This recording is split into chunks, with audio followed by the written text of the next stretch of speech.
Bonsoir. Donc, je suis médecin spécialisé dans la médecine physique et de réadaptation, c'est-à-dire qu'il ne s'occupe pas seulement de la maladie, mais du cadre social des personnes qui ont des problèmes de santé. Et précisément, j'ai exercé comme professeur de cette spécialité. Je continue d'ailleurs à être enseignant comme professeur émérite. Et surtout, je continue à m'occuper de recherche clinique, c'est-à-dire avec les patients, et de recherche sur une maladie particulière actuellement, qui est justement cette maladie d'Ehlers et dans l'os.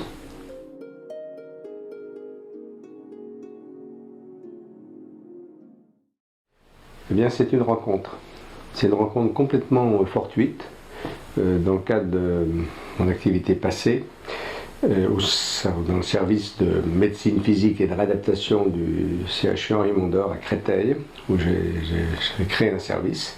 C'est un médecin qui est une ville voisine, c'est la ville de Maisons-Alfort, qui m'a envoyé un jour une patiente qui lui posait beaucoup de problèmes. C'est une patiente qui était justement en situation de handicap et qui subissait, on peut dire subissait parce que c'était très douloureux pour elle, des rééducations intensives, mais totalement inefficace, voire pénible.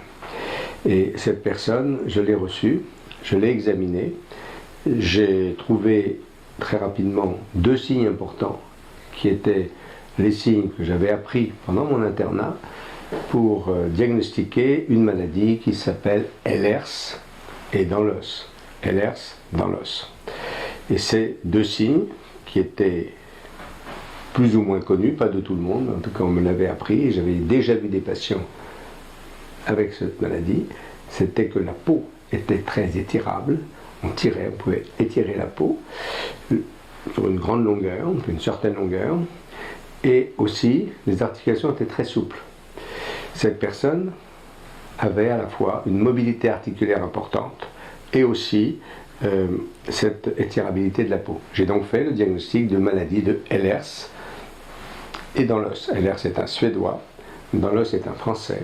Et c'est pas de l'air dans l'os, comme on l'entend dire quelquefois, mais c'est la maladie de deux médecins, Ehlers et dans l'os, qui ont donné leur nom. Et j'ai constaté, en examinant cette personne, qu'elle avait beaucoup d'autres signes qui n'étaient pas décrits officiellement dans cette maladie d'Ehlers dans l'os. Notamment, elle avait des troubles auditifs, elle a même perdu l'audition d'une oreille, elle est devenue sourde d'une oreille, des troubles de la vessie, du contrôle de la vessie qui était considérable, elle était devenue incontinente, et on a essayé de l'opérer, je l'ai même encouragée à l'époque à se faire opérer, maintenant je ne le ferai plus, mais elle s'est aggravée au contraire. Et il y avait beaucoup d'autres problèmes, notamment de douleurs très importantes, qui la gênaient beaucoup, et de difficultés à marcher et à contrôler ses mouvements. Voyant cela, j'ai pensé qu'il était bien de présenter ce cas. Nous avons l'habitude donc, comme professeur, comme médecin en général, de présenter dans les réunions scientifiques ce qu'on appelle des cas cliniques. Et dans les congrès, c'était là le premier congrès de notre spécialité, enfin le premier pas tout à fait, mais le congrès national de notre spécialité, de présenter un poster, on appelle ça un poster. Et donc, ce poster décrivait le cas de cette patiente.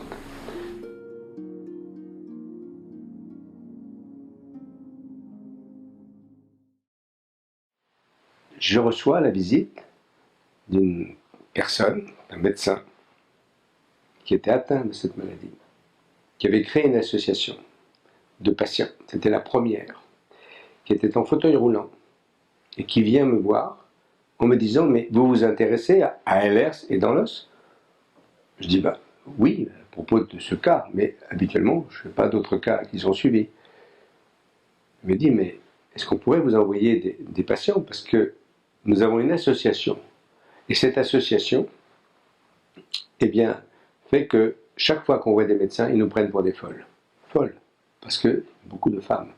Et il y avait préférentiellement des femmes, en fait 80% de femmes, c'est le chiffre qu'on retrouve constamment. Donc c'est une maladie plutôt à expression chez les femmes. C'est elles qui ont le plus de manifestations. Les hommes sont atteints aussi, mais les femmes ont plus de symptômes, ça c'est clair. Et donc, j'ai dit oui. Pourquoi? Et j'ai commencé à en recevoir quelques-uns. Puis après, beaucoup.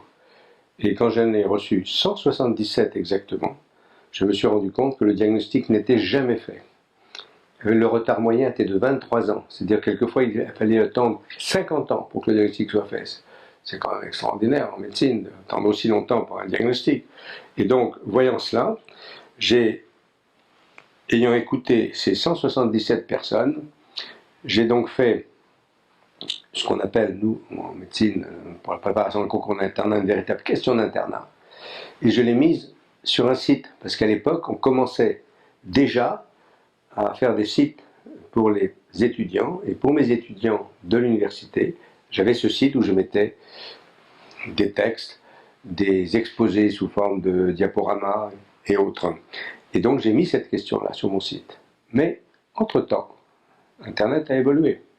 Ce ne sont pas seulement les étudiants, les médecins qui vont, les professionnels. Tout le monde va sur Internet.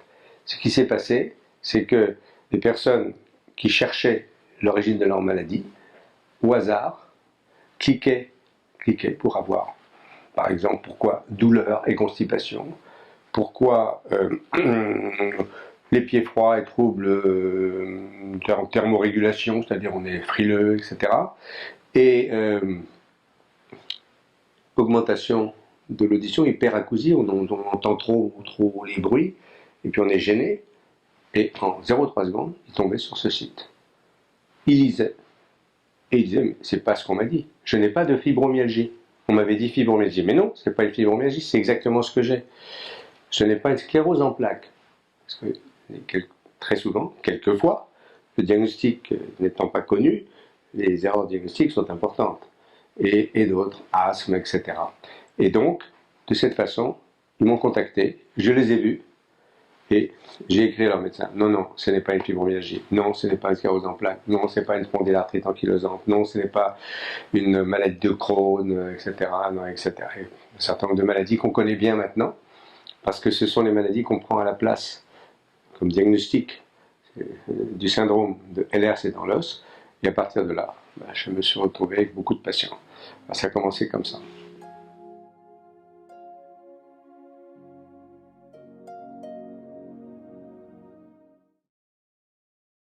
C'est une tout à fait bonne question parce que l'évolution des connaissances en médecine, je pense que c'est amplifié par les systèmes de communication que nous avons, les différents réseaux de communication qui existent, et notamment bien sûr l'utilisation d'Internet, font qu'il y a des maladies à la mode. Il y a la télévision aussi, des maladies qui sont à la mode. La fibromyalgie est à la mode, la sclérose en plaques, on en parle de temps en temps, la maladie de Parkinson, on en parle assez souvent, et il y en a quelques autres. Et ces maladies sont à la mode aussi chez les médecins. C'est-à-dire que dans les publications médicales, il y a des intérêts qui se portent sur certaines maladies plus que sur d'autres, et les médecins entendent parler de ces maladies dans leur milieu professionnel, dans les cours qu'ils reçoivent ou les formations, et aussi dans les publications scientifiques qui sont faites dans les revues, ou quand ils vont sur Internet. Ils n'aiment pas aller sur Internet, les médecins, mais ils ont tort.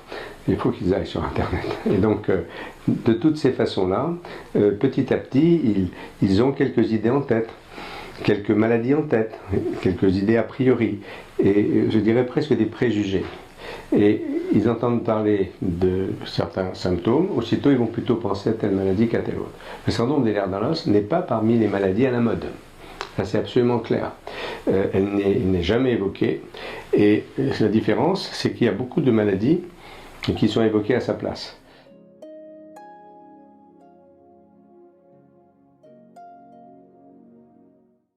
On a parlé de la fibromyalgie, qui a été décrite en fait à partir de cas d'Ehlers-Danlos.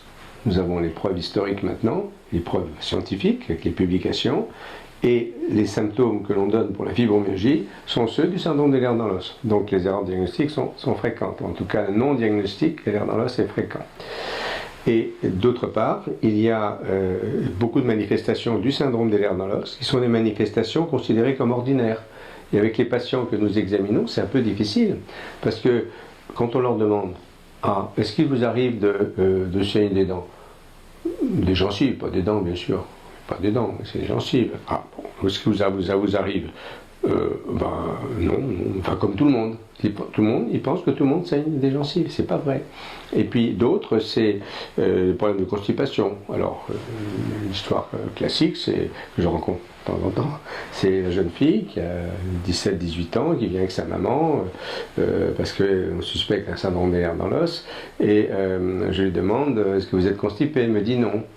Et je lui demande tous les combien vous allez à la salle, elle me dit tous les 15 jours. Sa maman bondit, mais c'est pas possible.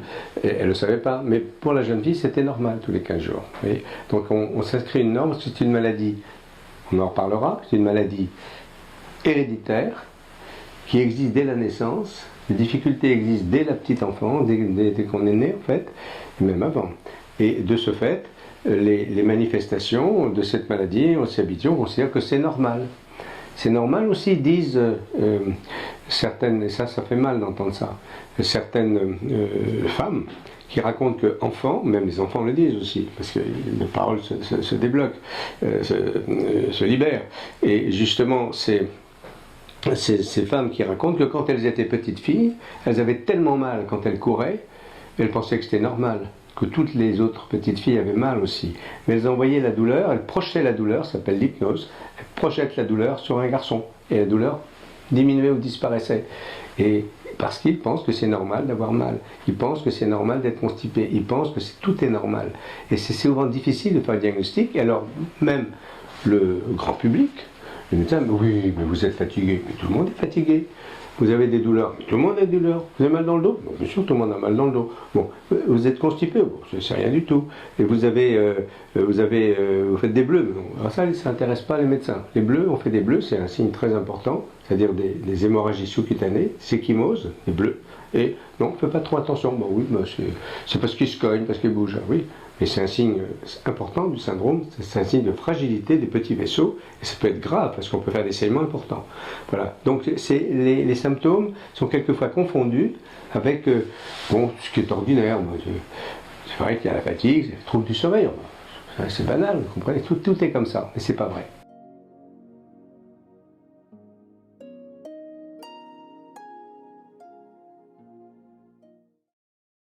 On a comparé ces cas à 800 autres cas de sujets prétendument normaux. Pour moi, tout le monde est normal. Même les personnes sans diagnostic, c'est personnes tout à fait normales, mais avec des particularités. Mais là, ces 800 personnes, elles venaient pour une visite systématique des médecines du travail. On leur a fait passer les mêmes tests que pour le syndrome des nerfs dans l'os. Il y a une différence extraordinaire, ça n'a rien à voir. Et ils n'ont pas ces symptômes. Donc quand on dit « oui, la mal à la tête, c'est normal, oui, la mal à la tête, c'est tout le monde », c'est pas vrai. Donc c'est les gros problèmes qu'on rencontre, c'est qu'on ne fait pas attention à ces symptômes chez les enfants. Ils tombent tout le temps, bah oui, mais fais attention. Voilà. Il est fatigué, c'est un signe très important dès l'enfance. Une grande fatigue. Oui, mais il est un peu paresseux. Alors en classe, il s'endort. Oui, mais voilà. Donc on trouve que c'est des comportements, que c'est entre guillemets normal. Non, ce sont des signes du syndrome, mais il faut apprendre aux médecins à bien les reconnaître. Donc la différence avec le reste, les personnes qui n'ont pas le syndrome, elle existe. Parce que, bien sûr, on peut un jour ne pas dormir, on peut un jour être fatigué, on peut, mais on n'a pas tout ça à la fois, et pas de la même façon, avec la même intensité.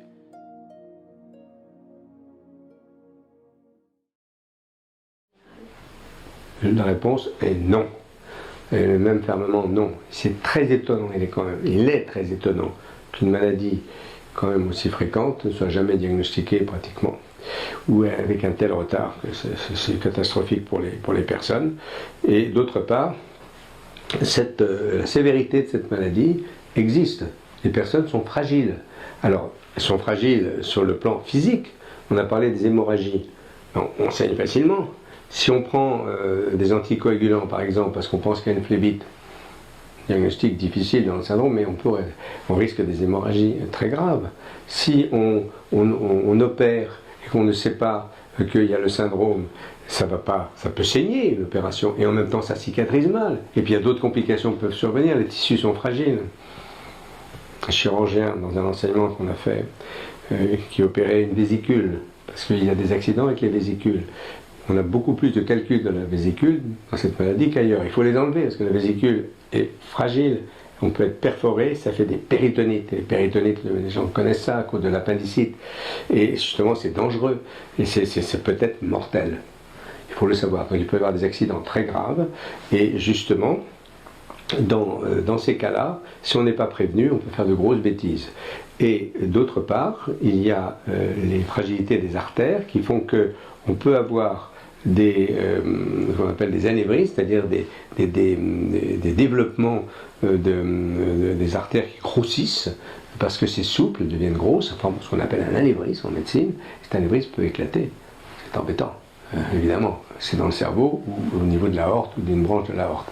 Et donc, il faut rechercher systématiquement ces anévrismes. Donc, ce sont des patients fragiles qui sont exposés à des accidents. Beaucoup des accidents sont dus à des gestes médicaux inappropriés. Donc, voilà ce qu'on peut dire sur la sévérité de cette maladie. Elle est très mal connue des médecins parce qu'elle a une mauvaise réputation ou elle a trop bonne réputation. Pendant des années, des dizaines d'années, les médecins et particulièrement les rhumatologues ont considéré que c'était une hypermobilité bénigne. Quand on dit bénigne en médecine, ça veut dire qu'il n'y a pas de complications. Et donc c'est pratiquement rien. Et ça a été transformé, mais c'est dans la tête des gens s'ils ont des problèmes. En fait, ils sont souples, c'est-à-dire très mobiles, ils peuvent mettre les pieds derrière la tête, pas tous, mais ça arrive, déplacer les doigts de façon extravagante, le coude, les genoux, voilà. Et donc, disons, c'est ce qu'on appelle hypermobilité articulaire ou hyperlaxité articulaire. Et on s'est attaché à ce signe-là. On a dit, bah, c'est curieux, ils peuvent aller dans les cirques. Ah oui, c'est intéressant de dire ça. Ben oui, il y en a qui y vont d'ailleurs, ça arrive. Et ils sont doués. Mais le vrai problème, c'est pas ces choses un peu spectaculaires et considérées comme bénignes, voire insolites, un peu bizarres, sont des gens, voilà. C'est pas des vraies maladies. C'est le professeur Graham, qui est un grand monsieur qui a beaucoup étudié ça, il est à Londres. C'est une maladie, en fait, c'est pas une vraie maladie, disait-il, et il n'est pas considéré comme ça. Et donc, à cause de ça, elle est négligée. On ne fait pas attention. On va opérer et on ne fait pas attention aux accidents possibles. Et l'anesthésie, pas toujours si simple. Et justement, les anesthésistes doivent être prévenus de la manière de faire l'anesthésie dans ces cas-là. Et les accouchements sont souvent extrêmement complexes. Il peut y avoir des complications graves, des décès. Et on m'a rapporté ça, n'est-ce pas? C'est même l'accoucheur qui a fait l'accouchement qui est venu m'en parler.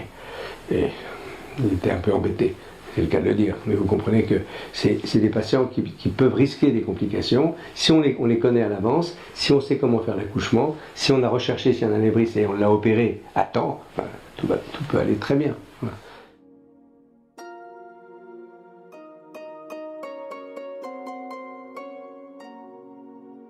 Alors, vous me demandez en fait si les médecins sont réceptifs à l'idée d'une pathologie qu'ils ne connaissent pas, qu'on ne leur a pas appris. Il faut dire que ça a été pas enseigné ou très mal enseigné, et là on leur apprend une maladie qui est à l'envers en fait de leur façon de voir la médecine. Parce que la façon de voir la médecine aujourd'hui, elle se fait beaucoup en fonction des organes. Si c'est le foie, si c'est le cœur, si c'est le système nerveux, l'estomac, l'intestin, voilà, et la peau. Et voilà. Donc je peux le dire, la formule n'est pas de moi, de mes grands amis qui étaient docteurs en droit, qui ont beaucoup travaillé justement sur ces questions d'éthique et autres, et qui disaient c'est médecine à la pièce détachée. Alors, on prend par morceaux. Et ils apprennent la médecine comme ça aujourd'hui dans les facultés.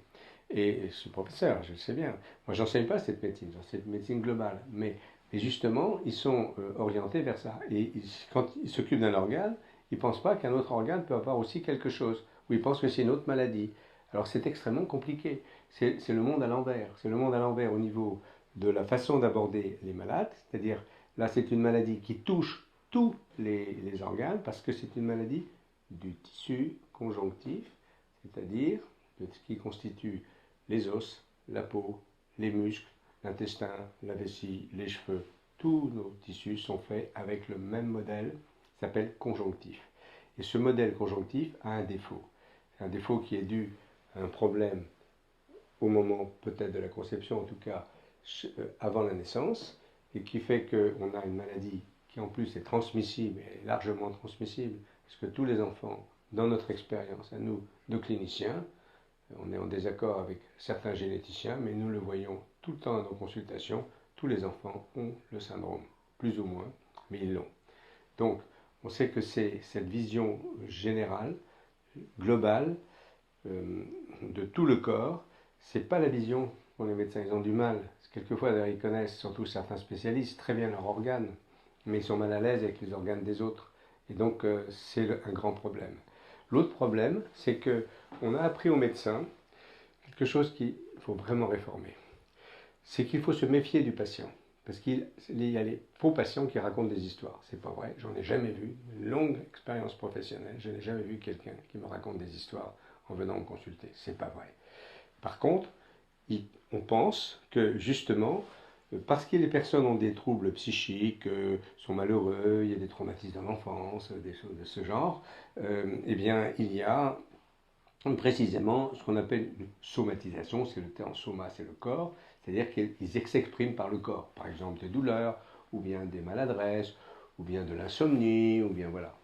Mais non, ce n'est pas le cas du tout du syndrome des lèvres dans l'os, ce n'est pas une maladie qui est dans la tête, parce que ce n'est pas dans la tête des gens comme on le dit souvent, ce n'est pas de l'hystérie comme on le dit souvent, et c'est au contraire une maladie du corps. C'est le corps qui est particulier à cause de cette mutation, variation génétique, un mot qui s'est produit à un moment donné, et qui réagit différemment, parce qu'il est trop souple. Et donc il ne donne pas les bonnes informations au cerveau.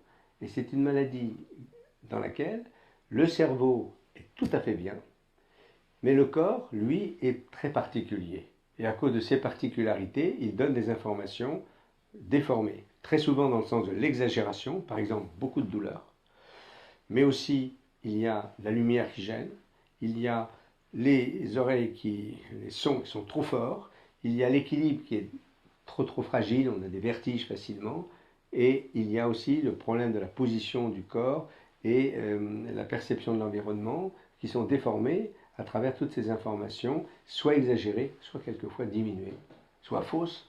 Par exemple, l'odorat. On perçoit une odeur, mais cette odeur, on la perçoit comme très désagréable, alors qu'en fait, elle n'est pas forcément désagréable, parce que les capteurs, les systèmes qui enregistrent, pas enregistrent, c'est un lapsus, ils n'enregistrent pas, mais qui informent, pour justement qu'il y ait enregistrement des sensations, eh bien, ils sont bizarres. Ils fonctionnent dans un tissu particulier, et à cause de cette bizarrerie, ils envoient des signaux faux ou trompeurs pour le cerveau. Et la personne a beaucoup de mal avec son corps. Elle ne sait pas très bien quelquefois où il est, se cogne dans les portes par exemple, parce qu'elle n'aperçoit pas bien les distances. Et c'est très particulier comme ça. Et plus on avance, plus on découvre des choses à cause de ça. Donc c'est une maladie justement que les médecins ont beaucoup de mal à comprendre, parce qu'ils ont appris les maladies par organes, et d'autre part, ils ont appris que quand le psychisme ne va pas bien, c'est le corps qui parle. Mais là c'est le contraire, c'est le corps qui ne va pas bien, c'est le cerveau.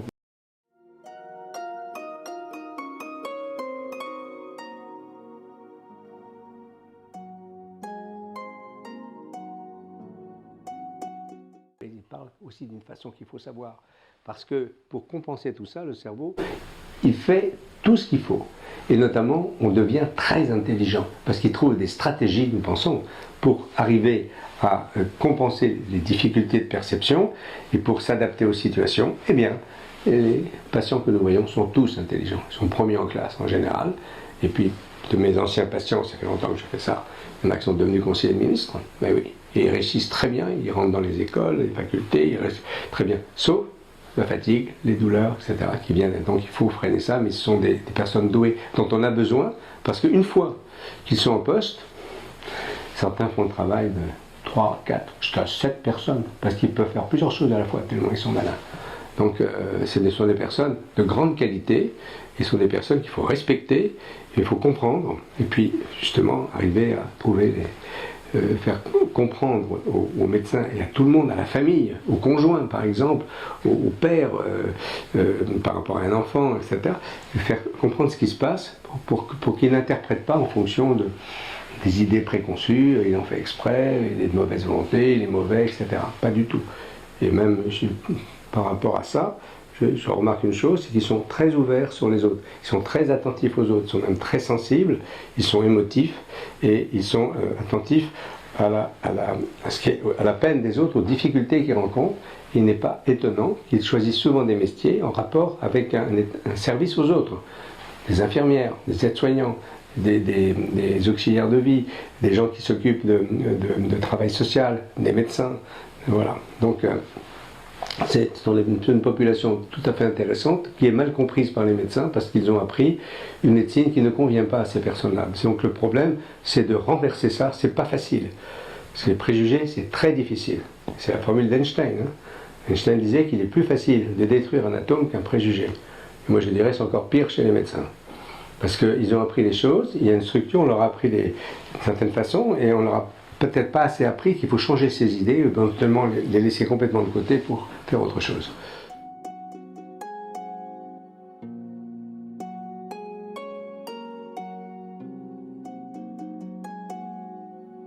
Ça, c'est une question l'impuissance du médecin par rapport aux patients. On la rencontre tous les jours et c'est même extrêmement, je dirais, éprouvant pour le médecin qui s'occupe de ses patients. Parce qu'il y a un élément que j'ai dit aussi, c'est qu'ils sont très anxieux. Et cette anxiété, ça se traduit dans le discours, dans leur façon de vivre leurs problèmes. Et les réactions des autres qui n'arrivent pas à les comprendre. Et justement, nous avons maintenant des traitements. Ça, on peut le dire. On a un ensemble de traitements qui permettent d'agir sur beaucoup de symptômes. Mais ces traitements sont quand même efficaces, ça c'est clair. Et beaucoup de personnes nous disent qu'entre le moment où on a fait le diagnostic, qui est déjà très important, parce qu'ils savent ce qu'ils ont, et on a fait le diagnostic, et le moment où on a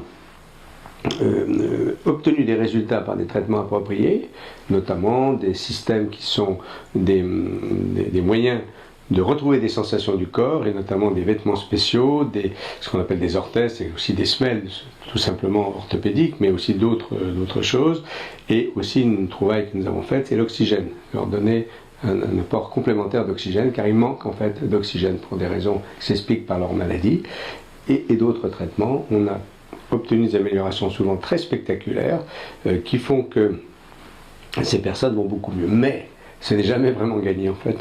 Et les personnes viennent nous revoir, ça allait plutôt bien, mais maintenant ça va beaucoup moins bien.